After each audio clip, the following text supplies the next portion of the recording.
"Dad, don't forget to finish the leftovers in the fridge," he said casually, not realizing that those words would pierce deeper than any blade. It wasn't the sentence itself, it was what it meant. The leftovers. That's what I had become to him. What was left when everything else was taken. What didn't matter anymore. In that moment, surrounded by silence that felt heavier than grief, I understood how love can fade not with shouting, but with indifference. People think betrayal comes in grand gestures, broken promises, lies, or stolen money. But the quiet kind, the one wrapped in politeness and distance, is far crueler. It strips you piece by piece until you're invisible in your own family, a ghost standing where trust used to live. That day, something inside me cracked, not out of anger, but realization. Love without respect is just an echo, and sometimes the only way to survive is to let that echo fade and start again. Before we dive into today's story, I recommend you hit that subscribe button and turn on the notification bell so you never miss a new story filled with drama, resilience, and unexpected twists. If you enjoy this video, type 1 in the comments. If not, type 0 to let me know how I can make better content for you. Now, settle in, get comfortable, and maybe grab your favorite drink, because this is a tale you won't want to miss. Let's get started. After Margaret passed away 7 years ago, silence became my most familiar companion. Our little house in Portland used to hum with her laughter and the smell of her apple pie, but now it was filled with the soft ticking of the clock and the creak of the old floorboards. I was 66, retired from teaching art at the local high school, and I spent my days painting the woods behind my house, cooking simple meals, and pretending the stillness was peace. Sometimes, I even believed it. Mornings followed a steady rhythm.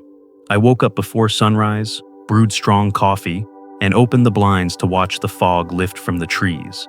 The light spilling across the living room walls reminded me of Margaret's habit of painting sunlight with her fingertips, pretending to capture it. I tried to do the same now, in my own way, through brush and canvas. My neighbor, Claire, often dropped by with muffins or gossip, and we'd sit on the porch talking about everything from politics to the rising cost of heating oil. She worried about me living alone, but I always smiled and said, "I'm not alone, Claire." My son calls every week. Ethan, my only child, had built a life in Seattle. He was 35, married, and busy designing software that, as he once told me, helps people organize their chaos. I didn't understand the details, but I was proud. I used to tell my students that success means finding purpose, and Ethan had found his. His wife, Rachel, worked in real estate, sharp-minded and elegant, always dressed like she was heading to a magazine cover shoot. She called me Robert instead of Dad, which I told myself was just her way of being formal. Every few weeks, they invited me to visit. I'd pack my overnight bag, bake Ethan's favorite pie, and drive the 3 hours north to Seattle. Their neighborhood was sleek, glass houses, trimmed lawns, cars that hummed instead of roared. Each visit felt like stepping into a future where people spoke a faster language. Ethan greeted me warmly, but his hugs were brief. Rachel offered polite smiles and quick glances at her phone. The one who seemed truly happy to see me was Leo, my 5-year-old grandson, who would tug at my sleeve, eager to show me his Lego castles. The last time I visited, dinner was quiet except for the soft clinking of silverware and Rachel's phone lighting up every few minutes. Ethan talked about work deadlines and new contracts, while I nodded, trying to follow along. I asked about Leo's school, and Rachel replied without looking up, "He's fine, Robert. We have it under control." Her words were polite, but her tone told me I was unnecessary. That night, as I lay in their guest room, I listened to the hum of the city beyond the window. It wasn't the sound of peace, it was distance, the kind that builds quietly between people who used to understand each other. I thought about how Margaret used to insist that we keep family dinners sacred, no phones, no distractions. She said, "Meals are where love is spoken, even when words fail." I wondered what she would think of our dinners now. Back in Portland, I tried to shake off the ache of that weekend. I returned to my easel, painting a series of empty chairs facing a window. Claire stopped by one afternoon, saw the paintings, and asked softly, "Are those portraits of missing people?" I smiled faintly. "Something like that," I said.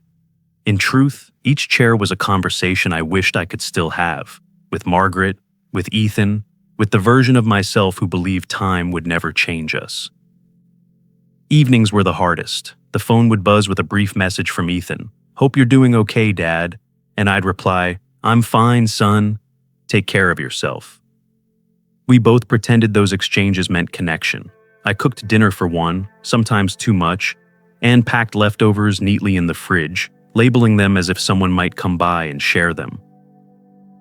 As the autumn wind swept through the trees outside, I sat by the window with a cup of tea and looked at the framed photograph on the mantel, our family of 3, taken on the Oregon coast 20 years ago. Margaret's arm around me, Ethan grinning with sand in his hair. We looked unbreakable. I traced the edge of the frame and whispered, "Maybe being a father means learning how to step back quietly." That night, I went to bed with that thought echoing in my mind, unaware that soon, one ordinary sentence from my son would shake that quiet world completely. If you're still watching and this moment already hits close to home, comment number 1 below so I know you feel that sting too. Stay with me. What happens next will change everything. It was early Saturday morning when I packed the small wooden airplane into a box and tied it with blue ribbon. I had spent 3 evenings carving it in my garage, imagining Leo's face lighting up when he saw it. The drive from Portland to Seattle took nearly 3 hours, the kind of trip I used to love. Coffee in a thermos, the radio humming old tunes, rain tapping on the windshield like gentle applause. That morning, though, the sky was gray and the road ahead looked endless. When I pulled into Ethan's driveway, the rain had turned into a steady drizzle. Their house stood sharp and clean, white siding, trimmed bushes, the kind of perfection that made me feel like I had to wipe my shoes twice before knocking. Rachel opened the door, surprised. "Oh, Robert, we didn't expect you this weekend," she said, smiling in that polite way that doesn't reach the eyes. I told her it was Leo's birthday and that I wanted to surprise him. She hesitated a second before replying, "Of course, come in." The house smelled faintly of lemon cleaner. Leo came running from the living room, shouting, "Grandpa!"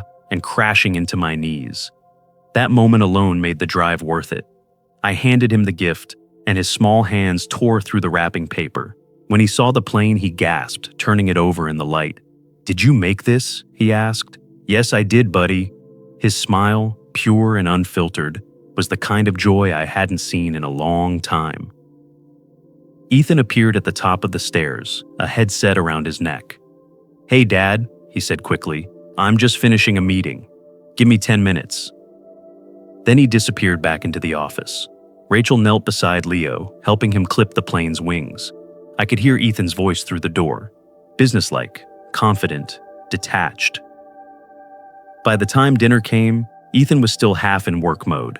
Rachel reheated something in the oven. She didn't cook much, preferring takeout or meal kits. "Sorry," she said, placing plates on the table. "We didn't plan for company." I told her not to worry, that anything was fine. The food was cold in the center, but I smiled anyway.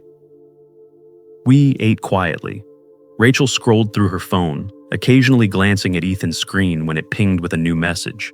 I tried to start conversation, asked about their upcoming vacation, about Leo's school, about Ethan's projects. Their answers came short and distracted. The clinking of forks filled the space where laughter should have been. Leo talked the most, chattering about his plane and the art project he made at kindergarten. I held on to those words like they were keeping me afloat. When he asked if I'd stay the night, Rachel interrupted softly. "Grandpa has his own home, sweetheart." Her voice was gentle but final. After dinner, I helped clear the table, though Rachel told me not to bother. Ethan was washing his hands at the sink when he said it, without looking at me in that same neutral tone he used with coworkers.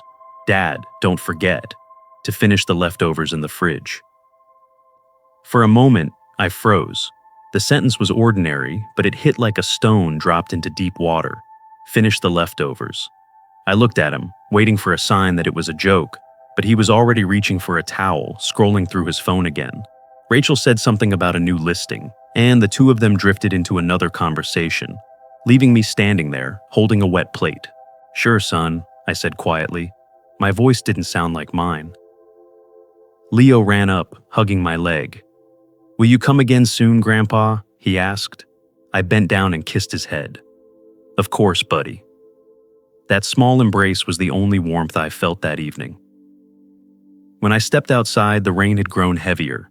I sat in my truck for a long time, watching the soft glow from their kitchen window. Inside, I saw Rachel laughing at something on her phone while Ethan typed away. The sight shouldn't have hurt, but it did. I had built a life around making sure that boy never felt alone, and yet here I was, sitting in the dark, realizing I was the outsider. Driving back to Portland, the highway shimmered with rain. The wipers moved rhythmically, like a metronome marking the seconds between old memories and new disappointment. Ethan's words echoed in my head, looping with every mile. "Finish the leftovers." Maybe that's all I was to them now. What's left over? Not the main course, not the celebration, just the quiet remainder that no one really wants but keeps around out of habit. By the time I reached home, the wooden airplane still sat on the passenger seat, forgotten by Leo in his excitement. I placed it gently on my kitchen table and whispered, "I'll keep it safe, kiddo."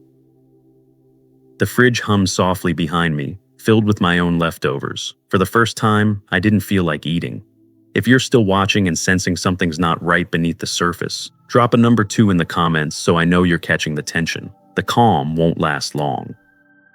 A week after that uneasy dinner in Seattle, I tried to slip back into my quiet routines. The rain hadn't stopped since the day I drove home. Portland felt heavier, as if the clouds themselves shared my thoughts. I painted less, slept more, and told myself that Ethan had just been tired, distracted. Maybe I was reading too much into one careless sentence. Still, something in me had changed. The trust I once wore like a second skin felt thinner now, fragile, worn at the edges.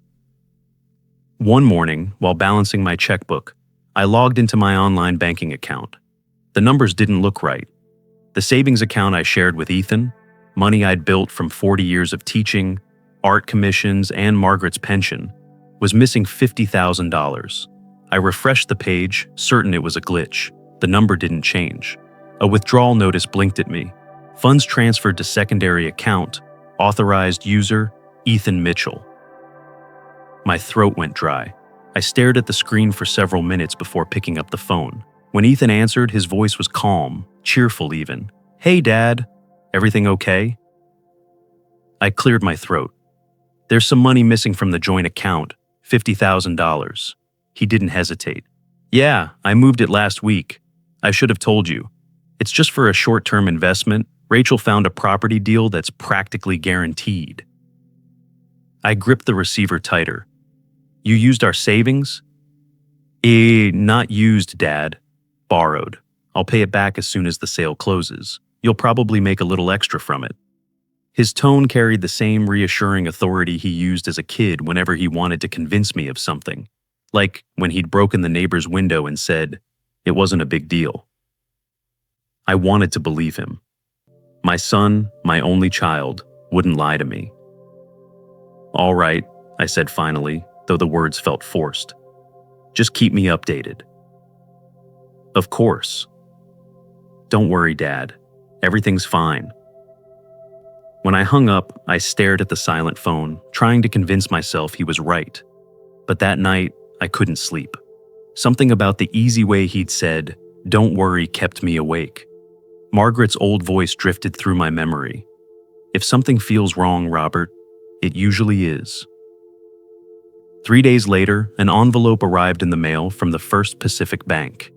I almost tossed it aside, assuming it was another promotional letter, until I saw the words, "Notice of Collateral Review." My heart began to pound. Inside was a formal document listing my home as security for a line of credit valued at $250,000. It bore both my name and Ethan's. I felt dizzy. My home, the last piece of life I had left with Margaret, was now tied to a loan I never agreed to. I drove straight to the bank, my hands shaking on the steering wheel. The lobby smelled like disinfectant and coffee. I handed the letter to a young banker whose name tag read Chase. He scanned it and smiled politely. Yes, Mr. Mitchell, this is part of a joint collateral application filed last month. Everything seems in order. You and your son co-signed. I never signed anything, I said quietly. He frowned, clicked through a few screens, then printed a copy of the signed form. I recognized my name, my handwriting, or rather, a version of it. The signature looked almost perfect, except for the small curl at the end of the M that I'd stopped using years ago. My stomach turned. This isn't my signature. Chase's expression shifted to concern. If you believe there's been a mistake, you'll need to file a fraud report. I walked out into the drizzle, the papers trembling in my hands. The parking lot swam in silver light, every raindrop a reflection of disbelief. I sat in my truck, unable to start the engine, staring at that forged name. That evening, I called Tom Gardner, my old friend from teaching days. Tom had retired from law years ago, but still kept his mind sharp. "Tom," I said, voice breaking, "I think Ethan forged my signature." He was silent for a long time before answering. "Bring me the papers tomorrow. Don't confront him yet." We met the next morning at a cafe by the river, the smell of espresso mixed with the damp scent of the Willamette. Tom read through the documents, his brow furrowing deeper with each page. "This isn't just bad judgment, Rob.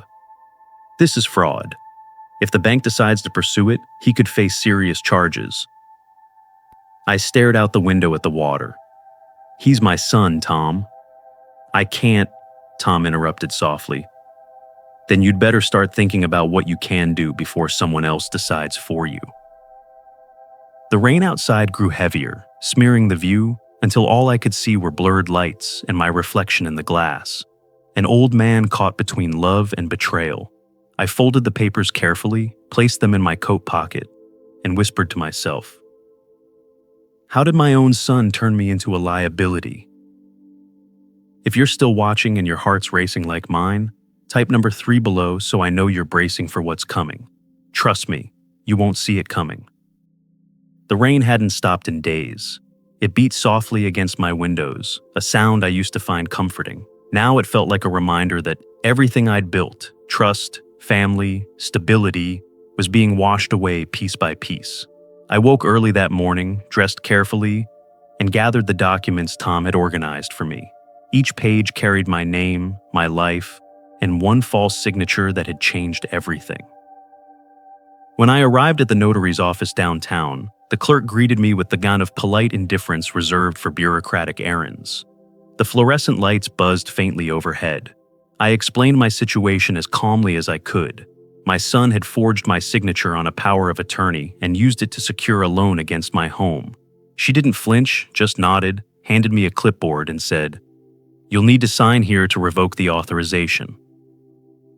The irony wasn't lost on me. My hand trembled as I wrote my own name again, this time to undo the lie someone else had written for me. The pen felt heavier than it should. When I finished, I stared at the black ink drying on the page, wondering how my son had managed to do the same so effortlessly.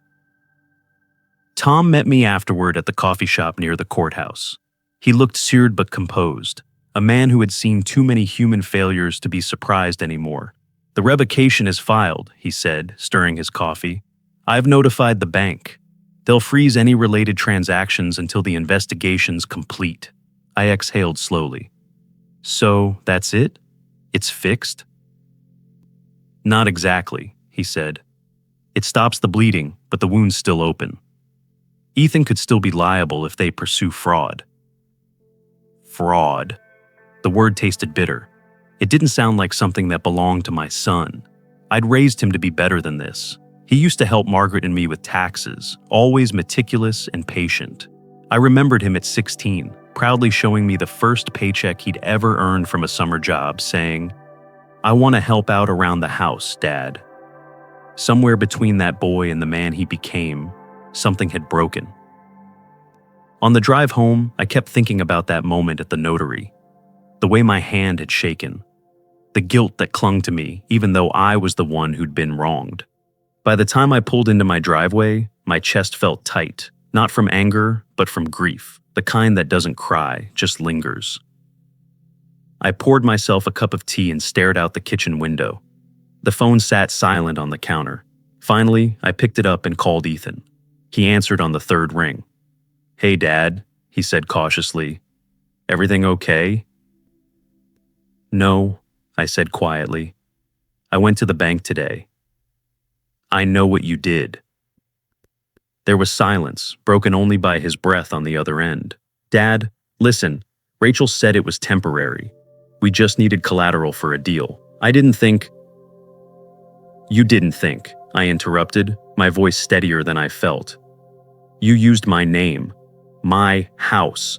That's not borrowing, Ethan. That's stealing." He hesitated. "It's not like that. I was going to fix it. You have no idea how much pressure I'm under. I know exactly how much," I said. "I've been under pressure my whole life. I just never thought I'd have to protect myself from my own son." He sighed, frustration creeping into his tone. "Dad, please, don't make this worse. Rachel says the deal will close soon, and we'll pay everything back. Just trust me." "Trust?" I whispered. "That's what you spent, Ethan. Not the money." There was a pause, long enough for me to hear the faint echo of his guilt. Then he said quietly, "I didn't mean to hurt you." "You didn't just hurt me," I replied. "You hurt the person you used to be." I ended the call before my voice could crack. The phone felt heavy in my hand, like the weight of everything unsaid. That night, I couldn't sleep. I walked through the house, touching the things Margaret and I had built together. The paintings, the books, the worn armchair she loved. All of it was tied to the same roof Ethan had risked for a gamble. When the phone rang again around midnight, I almost didn't answer. It was Tom. "Good news," he said. "The bank confirmed the revocation. They'll freeze the property record until the case clears." "Thank you," I murmured. He hesitated before hanging up. "Robert, I know this isn't easy, but sometimes protecting what's left of you means letting go of what used to be." After we hung up, I stood by the window, watching the rain smear the city lights into long streaks of silver. My reflection looked older, harder. For the first time, I didn't see a father trying to fix his son's mistakes. I saw a man reclaiming his name. "I raised him to be honest," I whispered. "Maybe I forgot to teach him what honesty costs." The storm outside grew louder, but inside, a small, quiet resolve began to form. If you're still watching and can't believe how deep this goes, leave a number 4 below so I know you're still with me. The truth that's about to surface will hit hard. The sky over Seattle was the color of wet slate when I pulled into Ethan's driveway. I had driven the 3 hours without music, without distraction, just the steady hum of the tires and the rising pressure in my chest. The folder on the passenger seat held every document Tom had printed: bank statements, copies of the forged signature, and something new he'd found, a duplicate investment contract Rachel had filed under Ethan's name. Tom's voice still echoed in my mind before I left.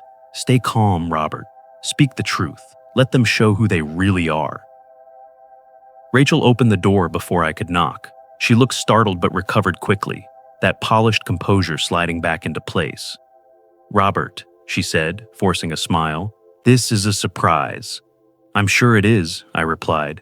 "Is Ethan home?" Her smile faltered. She stepped aside, gesturing me in. Ethan appeared a moment later, hair unkempt, sleeves rolled up, surprise flashing across his face. "Dad? What are you doing here?" I set the folder on the kitchen counter. "I didn't come for dinner this time." The room fell silent. The hum of the refrigerator sounded louder than it should have. I opened the folder and spread the papers across the marble surface. "That's my house," I said, tapping the loan statement. "My name, my signature, except it's not my hand." Ethan's face drained of color. "Dad, I can explain." "Then do it," I said sharply. He rubbed the back of his neck, eyes darting toward Rachel. "It was supposed to be temporary. Rachel said it was standard." Rachel cut in smoothly. "It was standard, Robert. You're overreacting. Everyone uses collateral for business deals." "Business?" I said, my voice rising for the first time. "This isn't business, Rachel. It's my life's work. It's my home." She crossed her arms, unimpressed. "You're not in danger of losing anything. We had everything under control. I stepped closer. You forged my name. That's a felony, not a family matter. Ethan flinched. Dad, please, lower your voice. I turned to him. You lower yours and tell me why you thought stealing from your father was a solution. He swallowed hard, eyes wet. I just wanted to help Rachel. The deal looked good, and I thought, if it worked, we'd finally have enough to give Leo the life he deserves. You thought wrong, I said quietly. And you dragged my name through the mud to do it. Rachel laughed softly, the sound sharp as glass. Oh, come on, Robert. You're acting like we emptied your retirement account. It's just a line of credit. Her arrogance ignited something in me I hadn't felt in years. I reached back into the folder and pulled out another document, the one Tom had found. Is this just business too? I asked, sliding the paper toward her. Because that's your handwriting, not Ethan's. This contract lists you as the secondary signer on a separate loan, and that signature beside his, it's not his either. For the first time, Rachel's mask slipped. Where did you get that? From the bank, I said evenly. Turns out, when you forge a man's signature, they keep records. Ethan looked between us, confusion spreading across his face. Rachel? What is he talking about?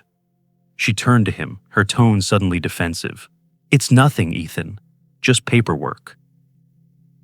Paperwork? He said, voice breaking. You forged my name too? Rachel's calm cracked. Don't act innocent. You were too weak to handle it yourself. Someone had to take control. Ethan's face collapsed in disbelief. You used me. And you used him, she snapped, pointing at me. So, don't pretend you're the victim here. I felt the air leave my lungs. The room smelled faintly of lemon cleaner again, the same sterile scent from my last visit, but this time, it felt suffocating. I gathered the papers slowly. I came here thinking I might lose my house, I said quietly. I didn't realize I'd lose my son too. Ethan tried to speak, but the words died in his throat. Rachel's eyes burned with fury as she turned and stormed up the stairs. A door slammed somewhere above us, echoing through the house. For a long moment, neither of us moved. The rain outside intensified, tapping against the glass like it wanted in. Finally, Ethan sank into a chair, head in his hands. I didn't know, he whispered. Dad, I swear I didn't know. I believe you, I said, though my voice trembled. But believing doesn't fix what's broken. I left him there, surrounded by the wreckage of his choices. The air outside was cold and thick with rain. Standing in the driveway, I looked up at the darkening sky. Lightning flashed in the distance, reflecting off the wet pavement. For the first time, I felt something sharper than pain, clarity. There was no going back. The storm had already begun, and all I could do now was stand in it. I woke before dawn, the gray light of Seattle leaking through the thin motel curtains. The air smelled of damp carpet and stale coffee, and the rain outside was softer now, as if the storm had run out of anger. I sat on the edge of the bed, the folder of evidence beside me. Inside were copies of forged contracts, bank statements, and the recording I had made of Rachel's outburst. I could end it all with one call, to the police, to the bank, to anyone who would listen. But that call would destroy Ethan along with her. The thought hollowed me out. I made tea with the motel kettle and watched the steam rise, thinking about the boy Ethan used to be, the one who painted next to me on Saturday mornings, his small fingers stained with blue and red. He used to say, "I want to paint like you, Dad, but with brighter colors." I had wanted those bright colors for him too. Somewhere along the way, they'd all faded. The phone rang. It was Tom. "Robert," he said, voice steady as always. "You've got the upper hand now. But if you press charges, Ethan's name goes down with hers." "I know," I said quietly. "What would you do?" He paused. "I'd ask myself what matters more, justice or what's left of your family. Sometimes they can't coexist." After we hung up, I stared at the folder again. Every option felt wrong. I took a blank page from the motel notepad and drew 2 columns. On one side, I wrote justice. On the other, family. Under justice, I listed truth, law, closure. Under family, I wrote Ethan, Leo, memories. I stared at the words until they blurred together. By late morning, I made my decision. I called Rachel. She answered on the 3rd ring, her tone sharp. "What do you want, Robert?" "Meet me in person," I said. "No lawyers, no Ethan. Just you and me." She hesitated, then said, "Fine. Where?" I chose a small cafe downtown, quiet, half empty, the kind of place where conversations disappear into the hiss of espresso machines. She arrived in a black coat, sunglasses still on despite the overcast sky. Her confidence was armor, but her eyes flickered when she saw the folder on the table. "Are we doing this?" she asked coolly. "Yes," I said. "Sit down." She did, crossing her legs. "If this is about the house, you're wasting your time. Ethan doesn't know," I interrupted. "And he won't, unless I tell him. What he does know is that you forged both our names." I slid a document across the table, the investment contract she'd falsified. "I have proof. You can walk away now, or you can walk into a courtroom." Rachel stared at the paper, her jaw tightening. "You don't scare me," she said, but her voice trembled at the edges. "I'm not here to scare you," I replied. "I'm here to end this." I opened another envelope, one Tom had drafted, a formal agreement releasing all property and financial claims. "You sign this, you keep your freedom. You refuse, I make one call, and you lose everything." She leaned back, studying me. "Why not just turn me in? Isn't that what a decent man would do?" I met her gaze. "Because my son is still married to you, and if you fall, he falls too," she laughed, bitter and hollow. "So, you're protecting him, even after he betrayed you." "I'm protecting what's left of him," I said quietly. "And what's left of me." Rachel's expression shifted, somewhere between contempt and disbelief. "You'd let me walk?" "No," I said. "You'll sign, confess, and disappear. That's the only deal." Her hand hovered above the pen. "You can ruin me, but I won't let you ruin my son," I added softly. For the first time, she looked afraid, not of prison, but of the certainty in my voice. Slowly, she picked up the pen and signed her name. When she finished, she pushed the papers toward me and whispered, "You're a fool." "Maybe," I said, collecting the folder. "But at least I can still look my son in the eye." I stood up to leave, placing a small envelope on the table. "That's for Leo's future, nothing else." Rachel didn't look at it. She just stared out the window, her reflection pale against the rain. Outside, the air smelled clean, sharp with the scent of wet asphalt. The storm clouds were breaking apart, thin rays of sunlight threading through. I walked slowly to my car, feeling the weight in my chest begin to lift, not gone, but lighter. When I looked up, the sky was clearing. For the first time in weeks, I took a deep breath that didn't taste like regret. If you're still watching and wondering how anyone could make a choice like this, comment number 5 below. What comes next will test every boundary of love and loyalty. Rachel was gone within 48 hours. No message, no explanation, just an empty closet, a deactivated phone, and a trail of broken promises.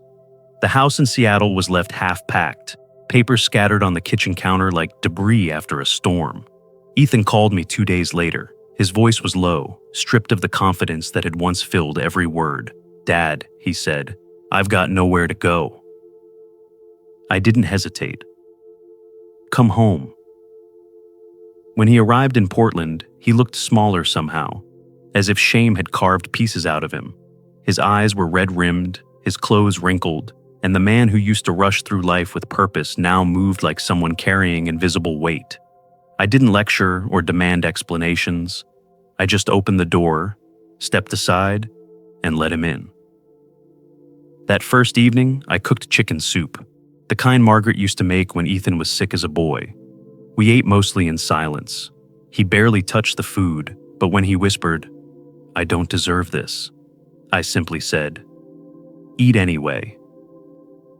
The following days passed quietly. Ethan slept late, wandered through the house like a ghost, sometimes stopping in front of old photos as if trying to recognize the person he used to be. I caught him standing by Margaret's portrait one morning, his hand hovering near the frame but never touching it. I didn't interrupt. Some pain had to unfold on its own. We worked together around the house, small repairs that didn't need doing but gave us both something to hold on to. I handed him tools while he fixed the roof gutters. He helped me repaint the porch steps. The rhythm of shared labor filled the spaces where words failed. At night, we sat by the fire, the silence between us growing softer, less heavy. One evening, as rain tapped gently against the windows, Ethan spoke without looking up. "I ruined everything, didn't I?" I stirred the fire with the poker, watching the embers glow. "No," I said. "You just forgot what mattered." He nodded, his eyes glassy in the firelight. "I thought success would fix everything. Turns out it just broke me faster." "You're not broken," I told him. "You're bruised. There's a difference." For the first time in weeks, he smiled, faint, uncertain, but real. A few weeks later, Tom called. "Robert," he said, "there's something you should see." A letter came to my office from Rachel's lawyer. I met him the next morning.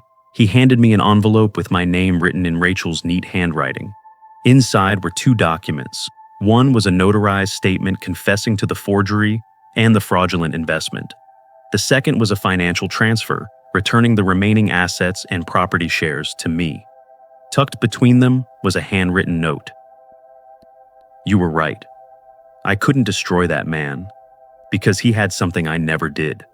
A father who still believed in him." I read it twice.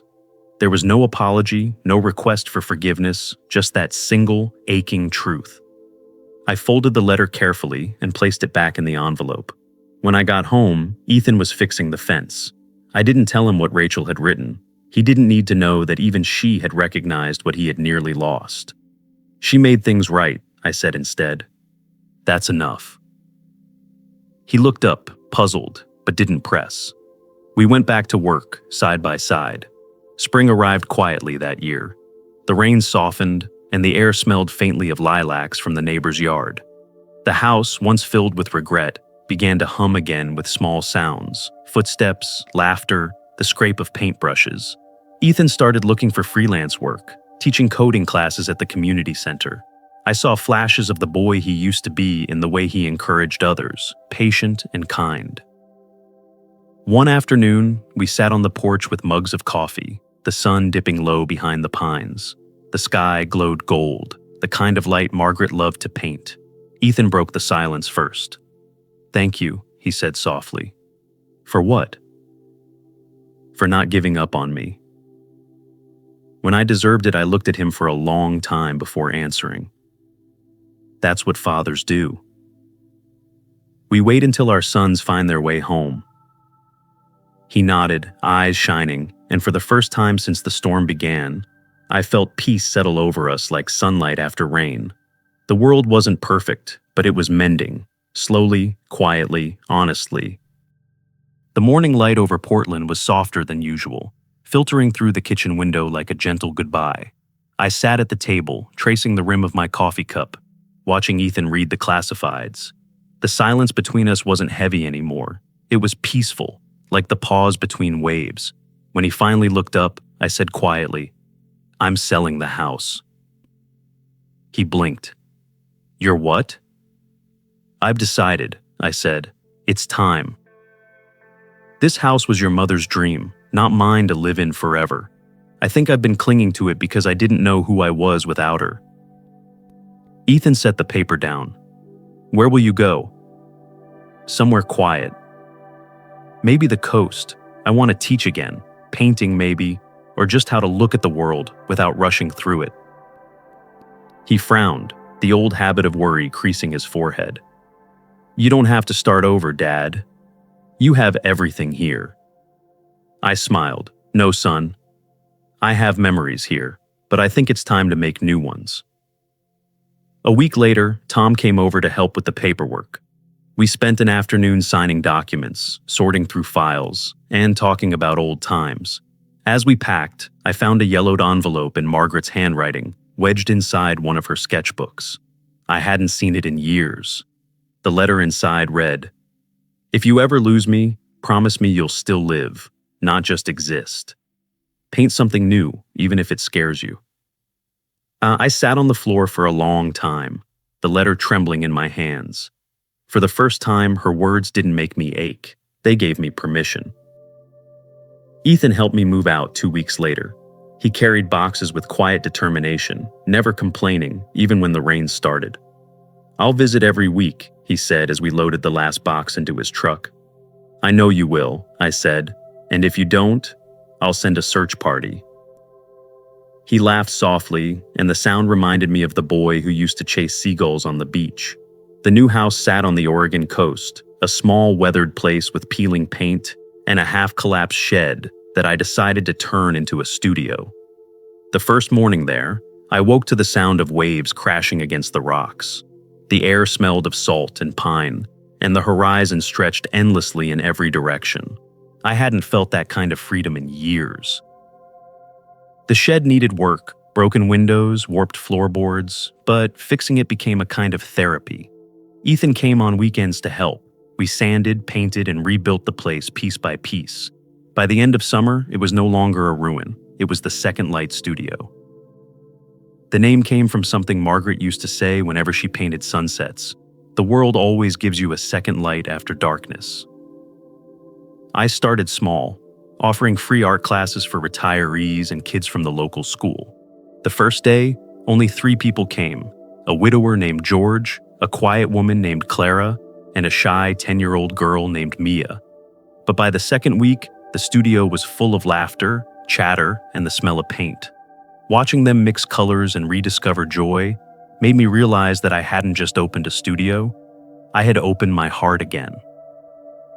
Ethan kept his promise, visiting every weekend. He helped hang canvases, built shelves, even made a small sign for the front door. One evening, as we stood outside watching the sunset turn the sea to gold, he said, "You're kind of a local legend, you know? Everyone here talks about the old man who gives free art lessons and makes terrible coffee." I chuckled. "Legends are just old men who didn't give up." He smiled, and I saw pride in his eyes, something that had been missing for a long time. Later that night, after Ethan had gone, I sat by the window of the studio. The ocean shimmered under the moonlight, each wave rolling toward shore like a heartbeat. I opened my sketchbook and wrote, "Peace doesn't mean forgetting the storm. It means learning to live after it." The next morning, I taught my first full class. Sunlight poured through the new windows as the students painted seascapes, their laughter mingling with the distant crash of waves. I felt Margaret's presence in the room, not as a ghost, but as warmth. When I looked up, Ethan was in the doorway, holding 2 cups of coffee and grinning. For the first time in years, I didn't feel like I was holding on to what was left. I was living in what remained, and it was enough. If you're still watching and feeling that flicker of hope after all the pain, drop a number 6 below so I know you're still here for it. The light that follows might surprise you. A year had passed since the storm that changed everything. The little town on the Oregon coast had become home in a way Portland never truly was. Every morning, I woke to the sound of waves brushing against the rocks and the smell of coffee drifting through the open window. The studio, the Second Light, stood proud now, its once worn walls covered in colors from the hands of my students. There was laughter, paint-splattered aprons, and sunlight pouring through every window. Ethan came by every weekend, true to his word. He looked different now, steadier, calmer. The guilt that had once shadowed his eyes had faded into something gentler, almost peace. He helped organize supplies, fixed the roof, even taught a class on digital art for the local kids. Watching him work, I often thought that forgiveness wasn't something we gave. It was something we built, one small act at a time. One morning in early autumn, Tom stopped being with his usual grin and 2 cups of coffee. "You know," he said, setting one down, "it's about time you let people see what you've been painting." I laughed. "You mean my failed experiments?" "I mean your story," he said. "Call it what you want, but it deserves to be seen." That night, I walked through the studio after everyone had gone. The walls were covered in canvases, sketches of ocean cliffs, portraits of students, sunsets, even a few abstract ones I painted on sleepless nights. But one canvas sat unfinished in the corner: a table, an open window, and a single empty plate. I'd started it months ago, the day Ethan came over and said, "Dad, don't forget to finish the leftovers in the fridge." I realized then it wasn't just a reminder about food. It was about life, about what remains after the feast, after the storm, after loss. I titled the painting "The Leftovers." 3 weeks later, we held the exhibition. The whole town showed up: students, neighbors, friends. Tom handled the introductions, Ethan adjusted the lights. I stood by the door, heart pounding, as people moved slowly through the room, whispering, pointing, smiling. When it was time to speak, I walked to the front, cleared my throat, and looked out at the faces of people who had become my second family. "I thought my life ended when everything I built fell apart," I began. "My wife was gone, my son had lost his way, and I had nothing left to hold on to." But I was wrong. Sometimes, what's left after the storm, the leftovers, is exactly what we need to begin again. The room was silent for a moment, and then came a soft wave of applause. I caught Ethan's eye. He was smiling, tears glistening just enough to catch the light. After the speech, he walked over holding a small gift wrapped in brown paper. "Open it," he said. Inside was a photo frame, the two of us standing in front of our old house in Portland years ago, before everything went wrong. Under the picture, etched into the wood, were the words, "We finished the leftovers." I laughed, though my throat tightened. "You really are your mother's son," I said. He smiled. "That's the nicest thing you've ever called me."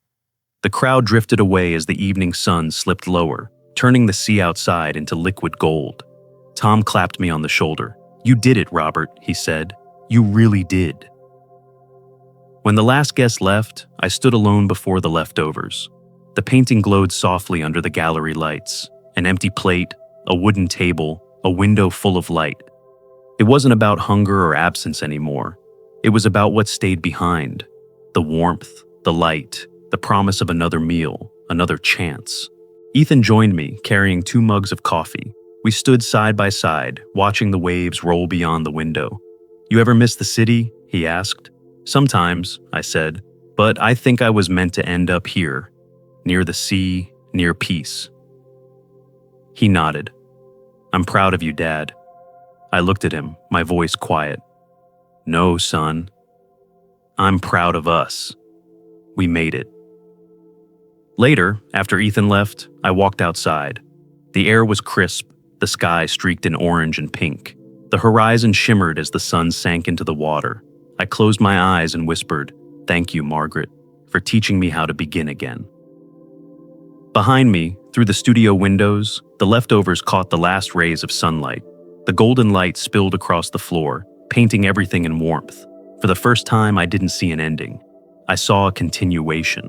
The world, I realized, always leaves something behind for us to finish. The morning after the exhibition, the sea was calm.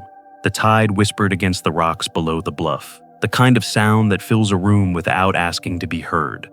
I sat by the window of the Second Light studio, coffee in one hand, my old sketchbook in the other. The sunlight stretched across the wooden floor, tracing the outlines of paint stains, canvases, and brushes left from last night. Everything was quiet, and for the first time in years, the quiet didn't feel empty. It felt earned. Outside, gulls drifted over the waves. I could still hear the faint laughter from the night before, the students, the townsfolk, Ethan's voice. The exhibition had ended, but something about it lingered, like the echo of music after the final note. People had thanked me for sharing my art, but what they didn't know was that every stroke on those canvases had saved me long before they ever saw them. I flipped open the sketchbook to a blank page and began to write. Not to anyone in particular, just to release what was left inside me. Forgiveness, I wrote, doesn't erase what happened. It just makes the past livable. There was a time I thought forgiveness meant weakness, that letting go meant surrender. But I've learned it's the opposite. It's courage, the kind that doesn't roar but breathes quietly through the ache. The door creaked behind me. "You're up early," Ethan said, stepping in with 2 cups of coffee and a bag of pastries. His hair was still messy from sleep, and he looked younger in the morning light. "I couldn't sleep," I said. "Too much light in here." He smiled. "You look peaceful." "I finally am." He set the coffee down beside me. "People loved your show last night. I think you'll need a bigger studio soon." I laughed. "No, this place fits me just fine. Besides, I like the way the light falls here. It reminds me that not everything has to grow bigger to mean more." Ethan nodded, quiet for a moment. "I'm proud of you, Dad."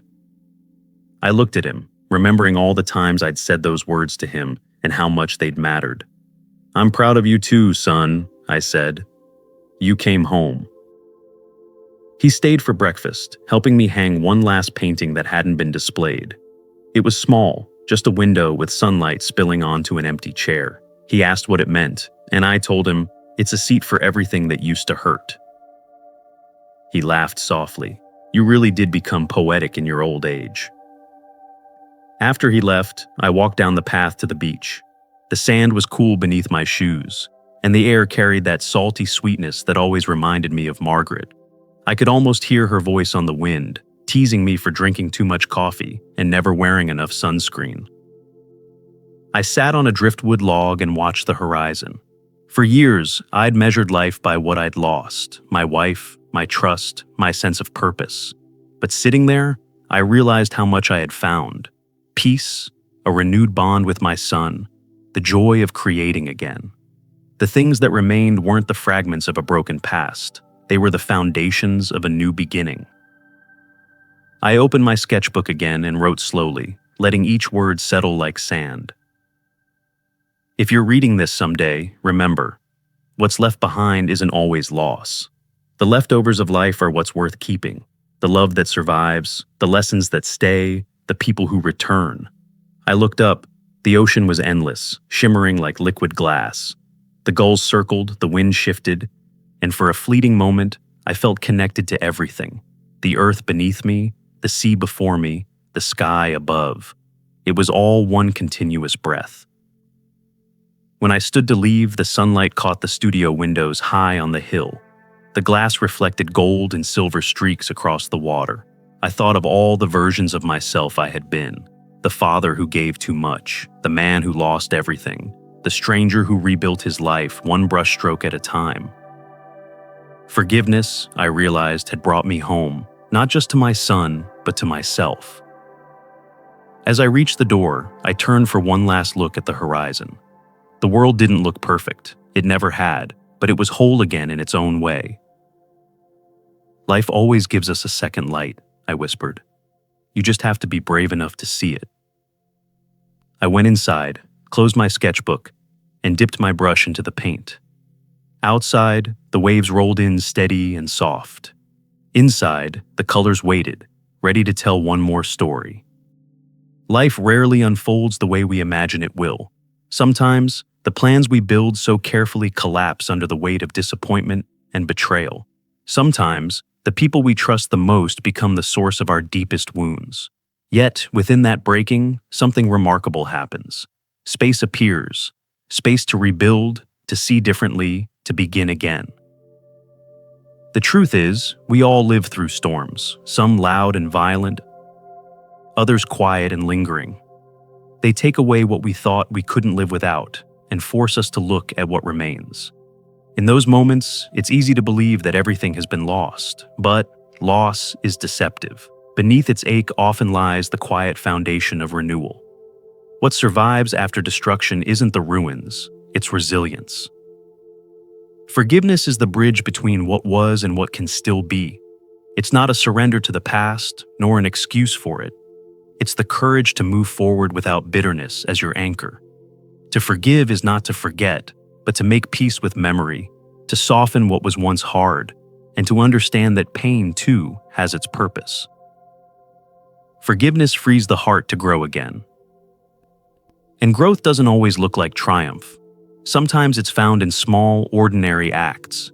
A cup of coffee shared without resentment, a quiet morning filled with gratitude, the courage to face another day without fear.